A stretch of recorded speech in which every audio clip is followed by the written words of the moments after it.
How do you screenshot on Snapchat without them knowing? So if you don't want the other person to know that you have screenshotted, then first of all open up your Snapchat, and here go to your chats. And now if you like open a snap and then if you took a screenshot, then it will eventually show that under the chats.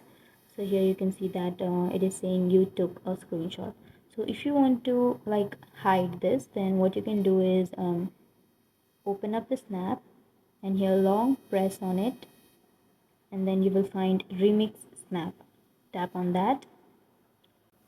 And now before proceeding, make sure to like and subscribe our channel for more videos. So here you will have a smiley emoji shaped icon. Tap on that, take a snap, and after that here from here you can take the screenshot, and then on the upper left corner you will have a wrong icon. Tap on the wrong, and that's it.